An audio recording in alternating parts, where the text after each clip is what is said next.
Hello, everyone. This is Evangelist Ethan Waddell. Um, just wanted to upload a quick video, um, kind of discussing everything that's been taking place over the last week or so.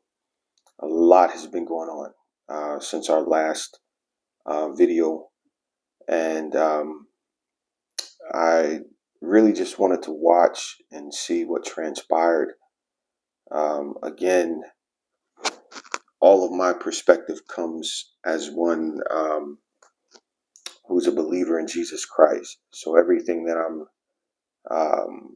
speaking about and saying comes from a biblical perspective, and is directly targeted to the body of Christ, those who proclaim or profess to follow Jesus Christ. And it doesn't mean that um, the things that I say are not beneficial to those who are not of the faith, but the things that I say I don't expect to be accepted by anyone who's not of the faith. So I'm not naive. When I speak to those who, for the most part, who are of the faith. I don't exclude anyone who's not, but I don't typically expect acceptance from those who are not. If you don't accept my God, you don't accept me. If you don't hear the word of if the word of my God doesn't mean anything, then the words that I speak won't mean anything. But I just kind of wanted to speak regarding the issues and the events that we are seeing in our society right now. A couple of things that I'd like to address. Number one, is that our faith teaches us to love our enemies. Okay, to love our enemies doesn't mean that we have to um, put ourselves in a position to be harmed or to be exploited or to be used, um, or in a place of disadvantage. It doesn't mean we have to yield ourselves um, to things unfavorable or unlawful or inhumane. That's not what that means. It just means that we um, ought not to gloat and glory in the fall of those whom we consider enemies. Okay. Um,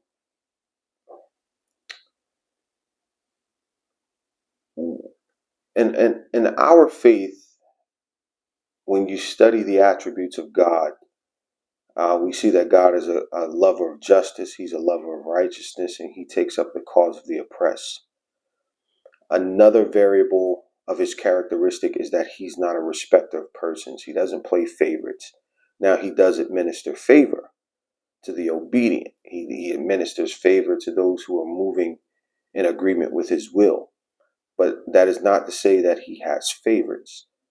Um, no matter how you feel about the situation that's taking place with our former president, um, no matter if you support him or you don't support him, if you are a follower of Jesus Christ, you should be a lover of justice. You should be a lover of righteousness.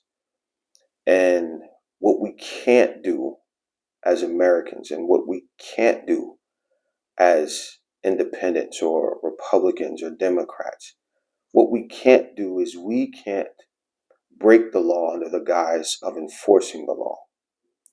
We can't do that um, for several reasons. We just can't do that. One of the issues that I see is that we have gotten to a place where rebellion abounds. Our society was very fragile um, to begin with. Our society, if you leave your house right now and you go and say you just drive to the grocery store. Well, there's an assumption of safety when you get in your car and you drive and you get to a red light and you stop. There's an assumption of safety, and there's an assumption on your part, and there's assumption of safety on the parts of those who are also in cars going in the opposite direction. When the light turned green, you go with an assumption of safety that the other drivers whose light has just turned red as yours has turned green will cooperate um, and stop at the red light. You don't often anticipate a car running that red light, although it does happen. But for the most part, you assume uh, that it's safe to go because the other uh, drivers on the road are cooperating with the system in place. Anytime someone decides not to cooperate, it puts everyone else in jeopardy. Okay? And what you're seeing now is you're seeing a complete meltdown of the American system because people are failing to cooperate. People, instead of honoring the rule of law, instead of honoring judgments handed down, if they don't agree with it, they disregard it. And we've been coming to this place for some time. This didn't just happen overnight. You see a lot of the floods and things taking place, and we call it climate change. But what it is the rebellion of nature. The rebellion of nature. The earth was put under man's dominion. And when man rebels, everything under man's dominion begins to rebel.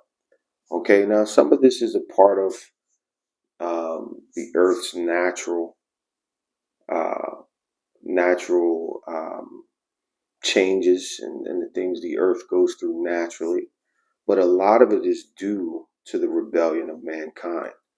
Okay, you're seeing seas and oceans break their borders.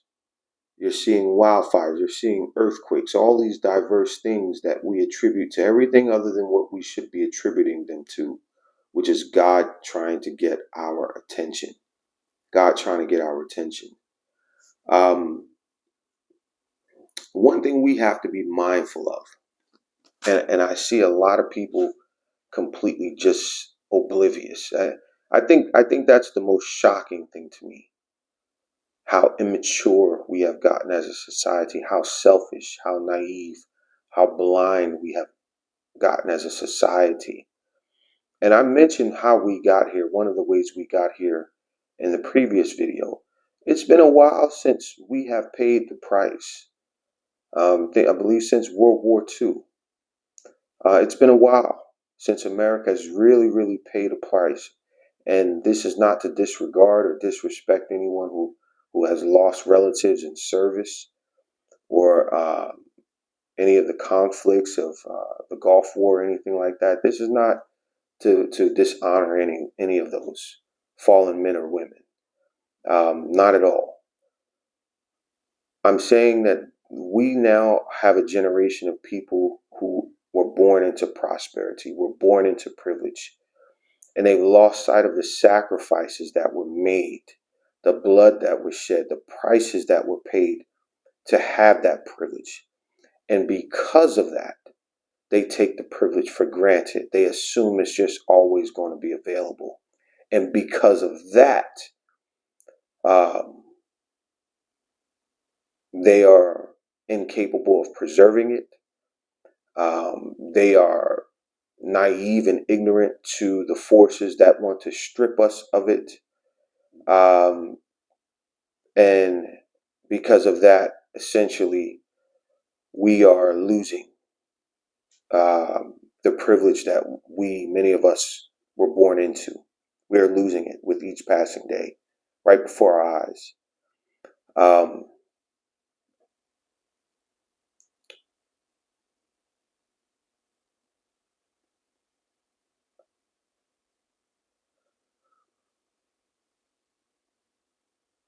failure on our part to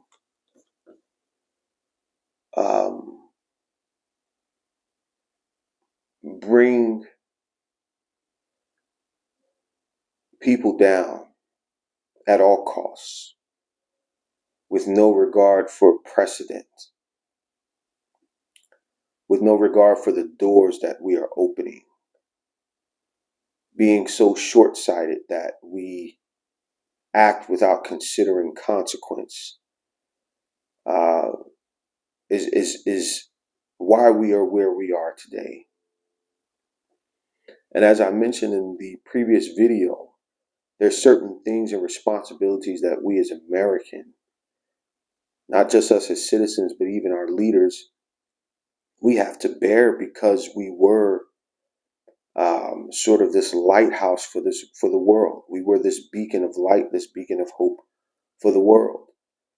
And due to the instability here, due to the deep division here in the U.S., the world no longer sees us as qualified to be a leader.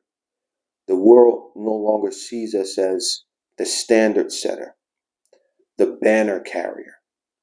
And there's going to be a consequence, a major consequence because of that. A major consequence because of that. Some people say it's by design. Some people say it's by ignorance. You know, regardless of whether it's by design or by ignorance, there's going to be a reckoning. There's going to be a price to pay, and it's not going to be recovered from easily, if it's ever recovered from.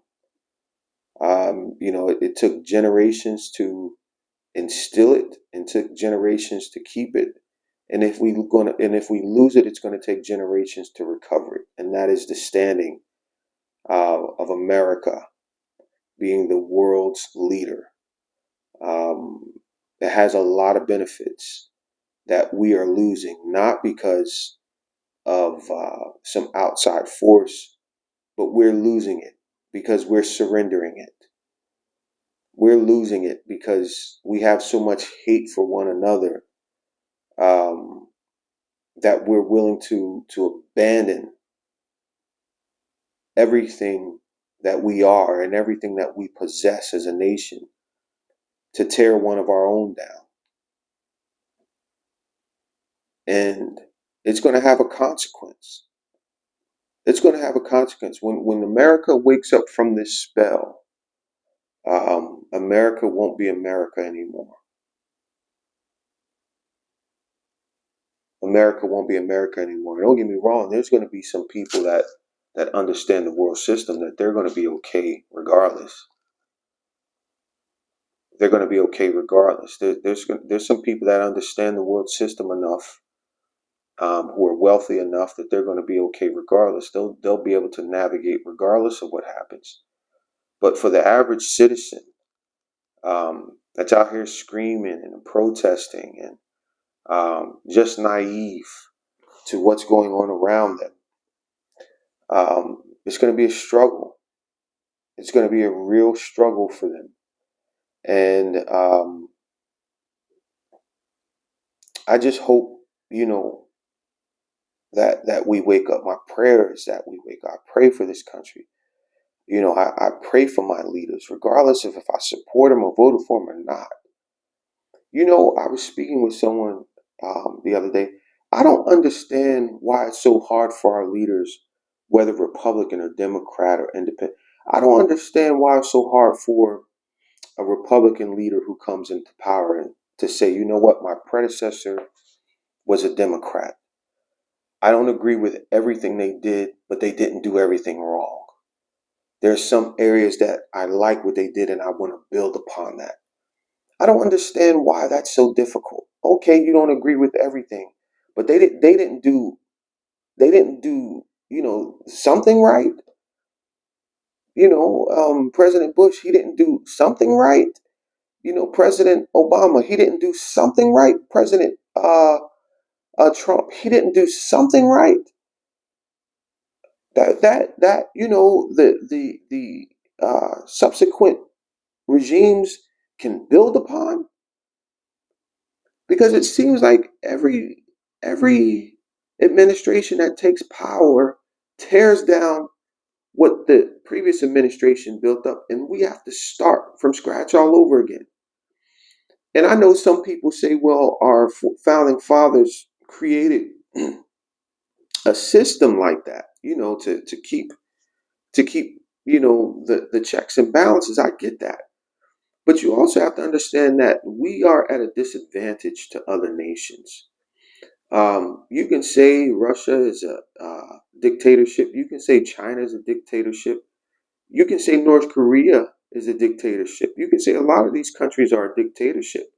But we are at a disadvantage to even dictatorships. Why? Because they have steady leadership at the helm. And even if they're wrong, even if we say, hey, these are some of the most vile people in the world, they have an advantage over us because they have a steady vision. They have a steady objective. And that's the benefit of these guys being in power for 4, 8, 10, 12 years versus us having leaders replacing leaders every 4 years. You understand? Now, I'm not saying we need to have a dictatorship or a kingship, but we do need to demand of our leaders that you don't just come in and destroy everything your predecessor established. There has to be some progression in our society. We have to have some awareness of the tactics of our enemy and have some sort of agreement from one administration to another in terms of the vision for the economy, the vision for how to deal with outside threats. There has to be some mutual agreement and consensus in terms of how to deal with that. Else we'll always be at a disadvantage. We'll always be at a disadvantage to the country that have consistent leader and a steady vision, an unencumbered vision, an undisrupted vision, a focused vision year after year after year after year after year. We'll always be at a disadvantage. The Bible says a divided kingdom, how can it stand? Divided kingdom can't stand.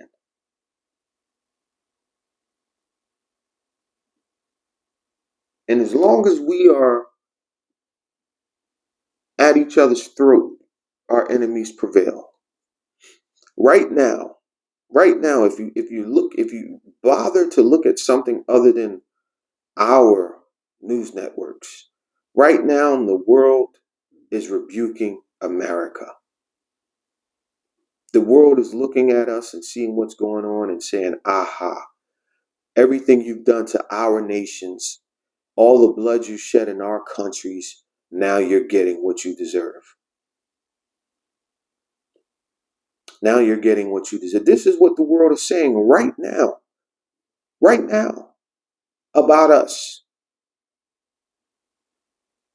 about us.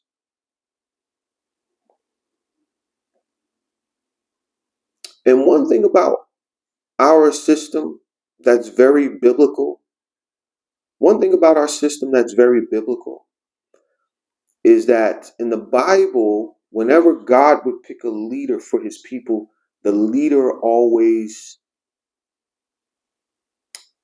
came from among the people.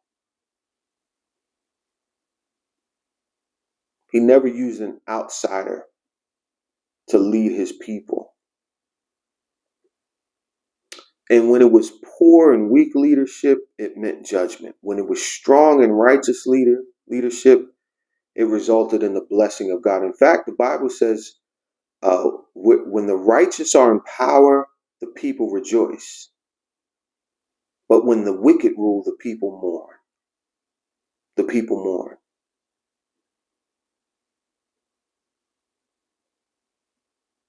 And I'm praying for our nation. As I was, some of you know I do ministry for the prison. I do prison ministry. We just had a powerful service this past Sunday. Powerful, powerful. And these men are dealing with so much. But I was speaking to a brother who's going to be going home. And this brother has so much, I mean, he has so many skill sets. I mean, the field that he works in, he could easily make $150,000, $160,000 a year. You know, easily. And I said, I believe he's in his late 30s. And I asked him, I said, let me ask you something. We were sitting there talking. I said, at what point do you say that I've lived enough for me and now I'm ready to start living for others?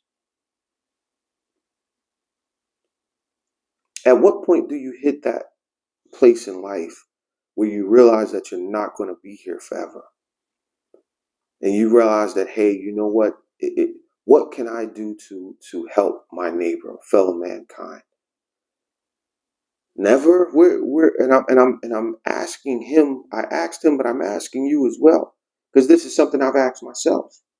For me, it was at age 40. I'm 43 now. For me, it was around 39, 40.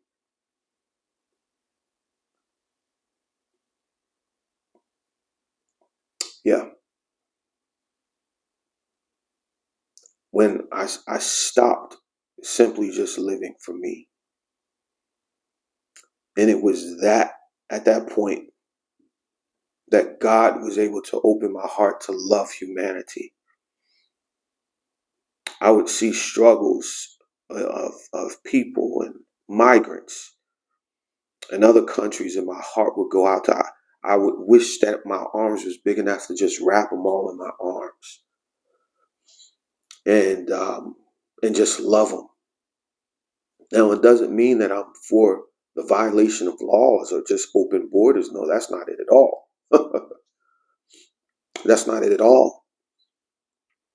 But I can't look at a Democrat and say, I hate you because you're a Democrat. I can't look at a Republican and say, I hate you because you're a Republican or independent.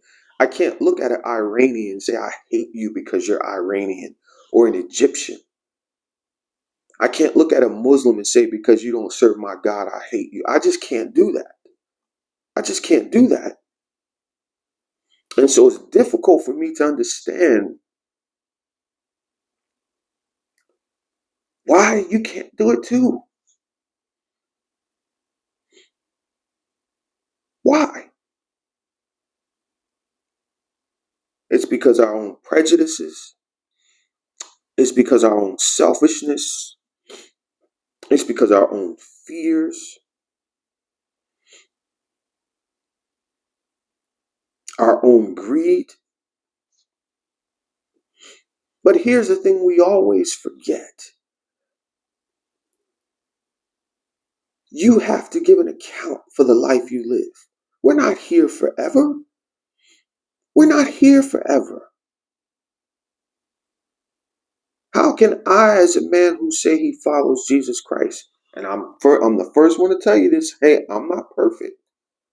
I'm the first one to tell you this, I'm not perfect. I make mistakes too. How can I sit here and rejoice at injustice? That's not an attribute of my God. That's not an attribute of my faith.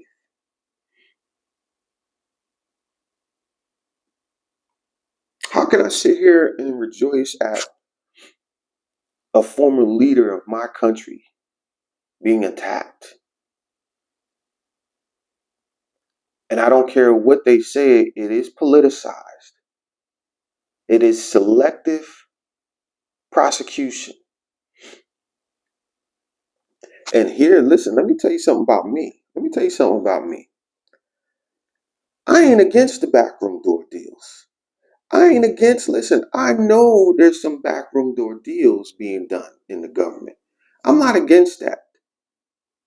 You understand? I'm a realist. I understand that there's some things being done that are beyond the knowledge of the American people. But my thing is, don't mess up my chance to succeed as well. Don't destroy and tear down the very fabric of our society by opening doors that once is open, we can't close them. Once you set this type of thing in motion, you can't undo it. You can't undo it. And it's acceptable to many right now because the offense, the attack is against someone you don't approve of. But what happens when it is against someone you do approve of? What happens when it's against you? I was trying to explain this to someone the other day. What happens in a neighborhood or in certain neighborhoods when a group from one side of the track hits a group from the other side of the track? It sets a motion of retaliation. And what happens? A lot of innocent people gets harmed in the process.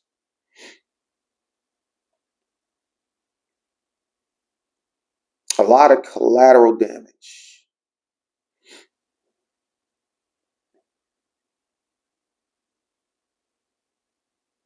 And once those doors are open, they're very difficult, nearly impossible to close. So all I'm saying is think, guys, think. Calm down and think. Some of you are going to scoff at this. You don't care. I get it. I get it. That's fine. But think. We're America. We're America. And the whole world is watching everything we do. And the cost is bigger than we are seeing. The price is bigger than we are considering. And once we lose what's been given to us, we're going to have to fight to get it back. We're going to have to fight to get it back. We're going to have to fight these other countries that are trying to take what we have. We're going to have to fight to get it back. So I hope it just makes you think about what we're really doing. Look, to ourselves. What we're doing to ourselves. We're just self-imploding.